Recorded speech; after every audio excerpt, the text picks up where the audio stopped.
I'd like to give just a little bit of background as sort of to frame my talk, and I was actually,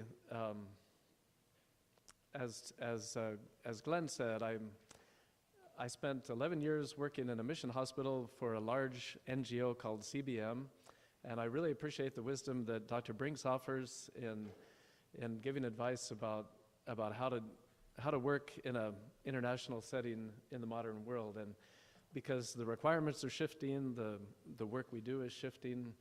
I had the wonderful privilege to work in a mission hospital in Nairobi, Kenya for 11 years. But I actually grew up about 15 miles from here in Boring, Oregon. And yes, there is really a town called Boring, Oregon. My parents still live there.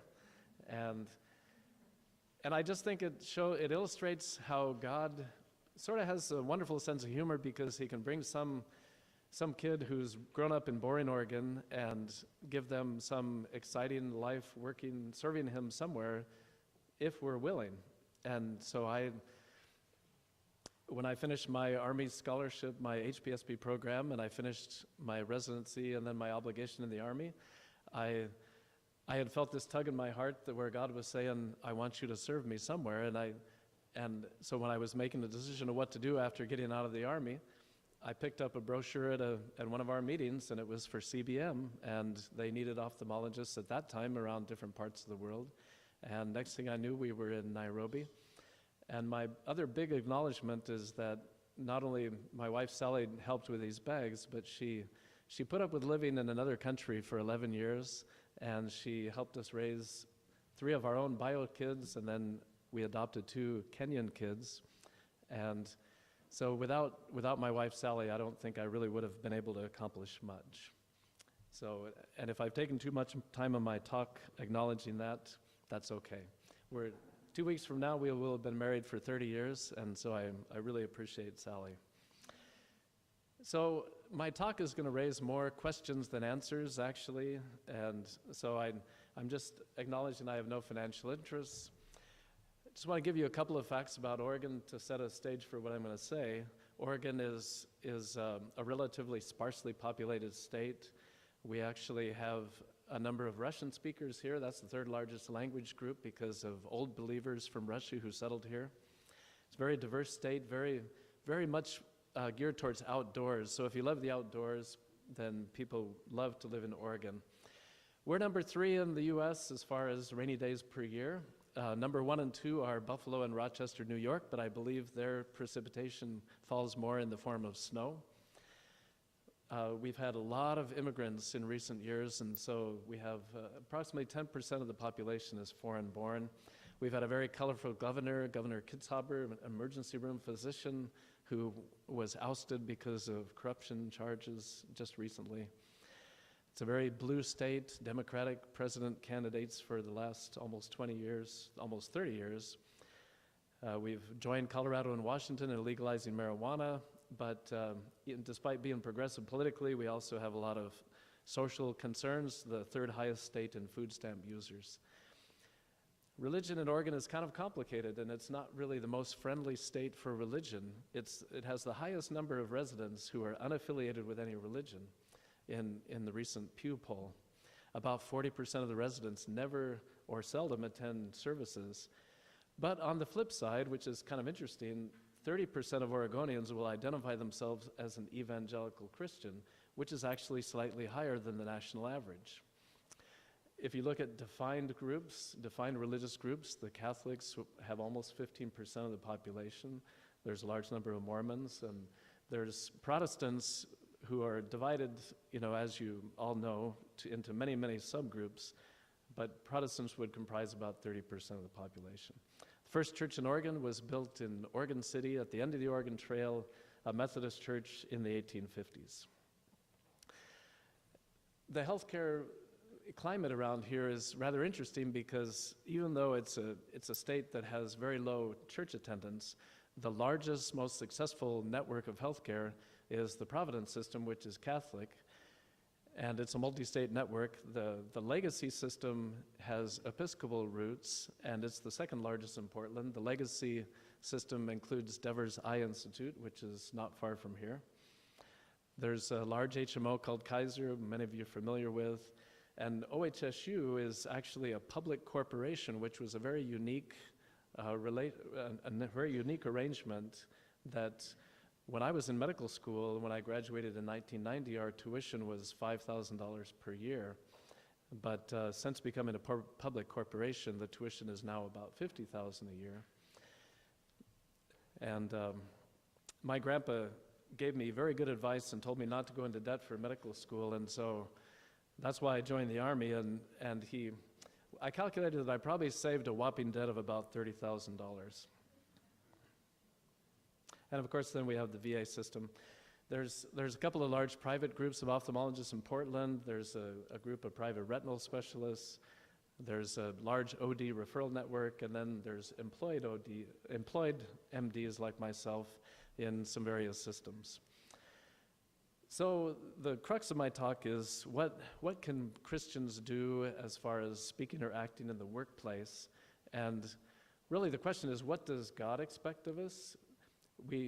We're in a society where there's a clash of worldviews. We have a worldview that says everything arose randomly, that there's no creator, there's no outside influence, there's nothing supernatural. And I think that would be the generally accepted worldview in most of the environments that many of us work in. Then there's another worldview that says, yes, there is a creator, the creator loves us, is involved in our lives. And those opposing worldviews they can be challenging and confusing sometimes. What does our speech or conduct differ according to where we work? So when I left Nairobi, Kenya in 2010, I wasn't really sure I would even work as an ophthalmologist, honestly. I didn't know what would be available. I had only been doing M6 for most of the 11 years. Only the last year I was there, I did more phaco cases than M6. And since I had such a little faith, I just didn't really know what would happen. Well, God opened the door for me to work for Casey Eye Institute, which totally amazed me. I didn't really even think something like that would open up. And so for the last 6 years, I've been working for Casey Eye Institute, and I have to think, okay, if I'm a believer, how does that really manifest working for OHSU? But the situation I found myself in was that since I'm working in a satellite clinic, I don't do any surgeries at the main hospital. All of my surgeries are actually done in a Catholic hospital in Longview, Washington, an hour north of here, and in the Peace Health Hospital in Vancouver across the river. So when I joined OHSU, I set up my little desk at my little office, and we actually have an area where the three of us at the satellite clinic in Longview would have our offices. It's not in a patient care area. And so I didn't really know. Of course, I put a family picture, and I put that thing that looks like the shape of Congo is actually something we got on a trip to Congo with sort of this hand-shaped claws. I'm not really sure what the thing really meant, but it was a unique thing that we were given on a trip to Kinshasa. And then if you're really astute, you'll notice that I have a plaque there that has some kind of a religious message. And it says, "The fear of the Lord is the beginning of wisdom." And so when I started 6 years ago up in Longview, I put that on my desk, and I figured, well, I don't know if I'm even allowed to put something like this out here, and I'm not really as bold as Stan would like us to be in expressing my religious background, but I thought, if somebody asked me, I'll just tell them this was given to me by an 11-year-old girl named Damaris, who was very grateful for her cataract surgery. And if there's any trouble with that, then I'll just deal with it.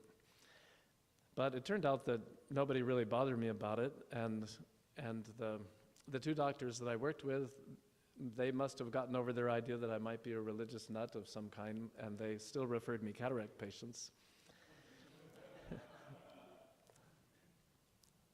There's been a number of cases recently where people have had trouble with their religious expression. There was a British Airways person who was lost her job because of insisting on wearing a cross necklace. There's some U.S. laws governing religious expression in the workplace. Does anybody know which U.S. law would govern religious expression? Any ideas? Actually, the Title VII of the Civil Rights Act, when most of us know about the Civil Rights Act of 1964, but Title VII actually set up the Equal Employment Opportunity Commission, and that has various rules about employers treating applicants fairly, avoiding disparate treatment, prohibiting harassment, reasonable accommodations, for instance, to allow Muslim employees to have places to pray. They allowed exceptions for religious organizations so that they could hire people according to their beliefs. And they set up guidelines for harassment. And basically the guiding principle was that for undue hardship, so that an employer would not have to suffer undue hardship to allow their employee to express their religion. And so those are the rules we work in here in the US, that employers should make accommodations for a religious person, but there should not be undue hardship. And so I wondered, so it got me thinking, well, what does OHSU say? And OHSU actually has a specific policy for religious expression. It's only been in the last few years. It's quote, clarifying issues during the holiday season. I think maybe that means Christmas, but I'm not exactly sure. But OHSU does not restrict exercise of beliefs or thought.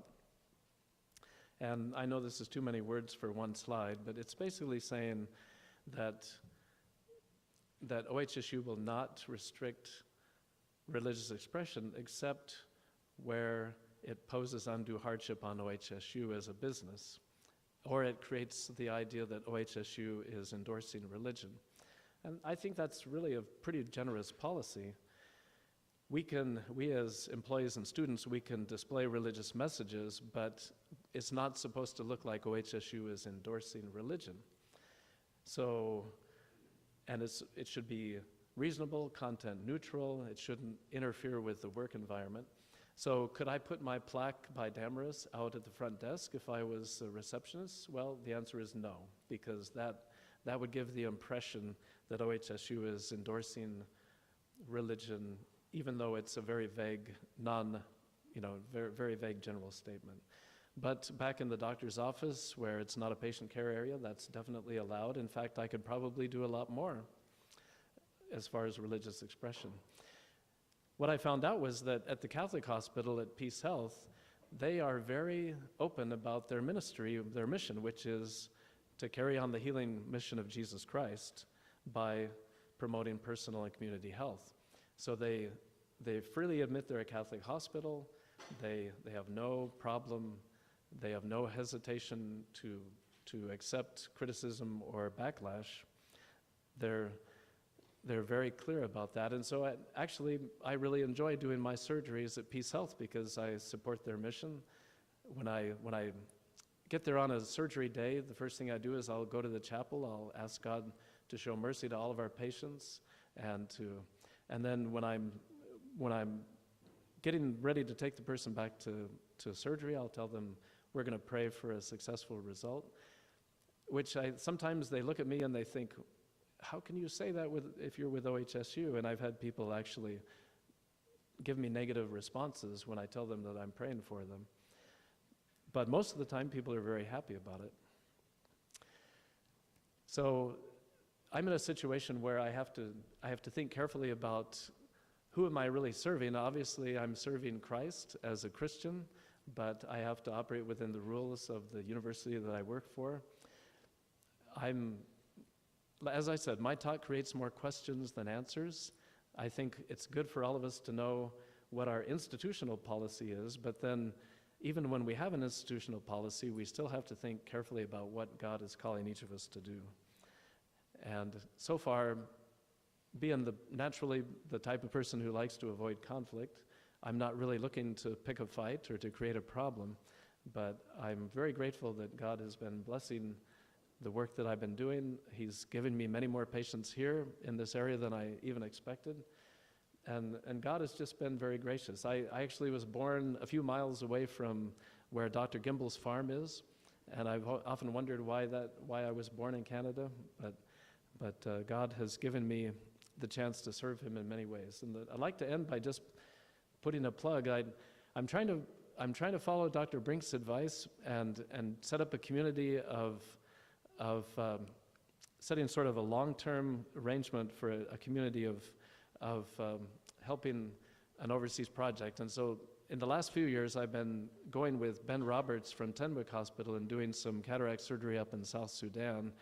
But what I really would like to do is I'd like to really help in the capital to work with a couple of the ophthalmologists there and help them to learn phaco. And so a doctor from Ohio donated a phaco machine last year, which we took over there in August, Eric Losi of Ohio. And then I've been working on setting up another trip in September to go back to help teach phaco. As many of you might know, some fighting broke out in the capital on July 9th when they celebrated their 6th year of independence. So I'm not really sure whether it's going to work out to go in September, but if you're not afraid to go to a place that's having civil war, come on over with me and we'll teach some phaco together. Thanks a lot.